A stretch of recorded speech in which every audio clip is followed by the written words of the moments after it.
এই যে বেলতলি সোলেমান ল্যাংটা, মানে এই গানটা যে লিখেছে সেও ল্যাংটা, যারা শুনছে সেও ল্যাংটা, এবং শিল্পী যে সেও ল্যাংটা, মানে এটার 14 পুরুষ সবাই ল্যাংটা। আমি আপনাদেরকে আজকে একটি গুরুত্বপূর্ণ তথ্য দেব।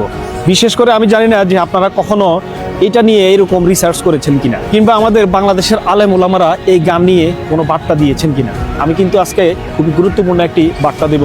সকল মুসলমান ভাইকে আমি বলবো, যারা যারা আমার এই ভিডিওটি দেখতেছেন, ভিডিওটি শেয়ার করা অতি জরুরি। এই যে একটি গান সোশ্যাল মিডিয়াতে ট্রেন্ডিংয়ে, এখন সবাই এটা নিয়ে ট্রল করতেছে, মজা করতেছে, বেলতলি সোলেমান ল্যাংটা, দোহাই ল্যাংটা, দোহাই ল্যাংটা। আসলে এই গানটা যে মুখে সজ্ঞানে উচ্চারণ করবে, আমি বলবো তার ঈমান থাকবে না। এখন কিভাবে তারা ঈমান হারা হয়ে যাবে, বেঈমান হয়ে যাবে, সেই বিষয় নিয়ে আলোচনা করা যায়। তার আগে আমি আপনাদেরকে গানটি শোনাচ্ছি।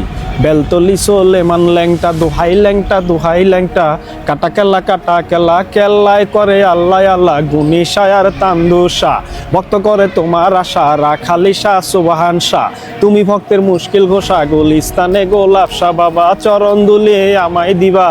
অনেকে এই গানটা অনেক কঠিন মনে করে, আসলে কিন্তু এটা এত কঠিন কিছু না নোয়াখালীর মানুষের জন্য। এখন দেখেন, আমি আপনাদেরকে গুরুত্বপূর্ণ একটা তথ্য দিচ্ছি, সেটা হচ্ছে এই গানের মধ্যে কি বলা হয়েছে জানেন? যেমন হিন্দি একটা গান আছে, তু হি মেরা সব হে, জুদা হে কোই দিন ইয়ে মেরা, তু হি মেরা রব হে। চিন্তা করছেন কি বলছে? নাউজুবিল্লাহ। তু হি মেরা সব হে মানে তুই আমার সব। তারপরে কি বলছে? তু হি মেরা রব হে মানে তুই আমার রব, মানে আল্লাহ। নাউজুবিল্লাহ। এইটা বলা যাবে না। সেম ভাবে বেলতলি সোলেমান ল্যাংটা গানের মধ্যেও এরকম একটি বাক্য রয়েছে। আমি জানি না সেটা আপনারা ফলো করছেন কিনা, কিংবা বাংলাদেশের আলেম ওলামারা এই বিষয়টি ভালোভাবে পর্যবেক্ষণ করছেন কিনা, কিন্তু আমার মনে হয় একজন মুসলমান হিসেবে এটা আপনাদেরকে বার্তা দেওয়া উচিত। এই যে গানের ভেতরে একটি কলি, রাখালি শাহ সুবহান শাহ, তুমি ভক্তের মুশকিল ঘোষা। আপনারা এই বাক্যটি একটু অনুধাবন করার চেষ্টা করুন। রাখালি শাহ সুবহান শাহ, তুমি ভক্তের মুশকিল ঘোষা, মানে মুশকিল মানে সমস্যা আসান করার মালিক কে? একমাত্র আল্লাহ। কিন্তু এখানে রাখালি শাহ সুবহান শাহর কথা বলা হয়েছে।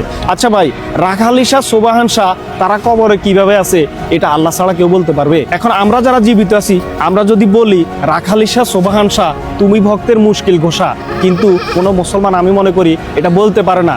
সকল সমস্যায়, সকল বিপদে আপদে, যে কোনো বিষয়ে সাহায্য চাইতে হবে কার? একমাত্র আল্লাহ। কিন্তু আমরা চাচ্ছি কার কাছে? রাখালি শাহ সুবহান শাহর কাছে।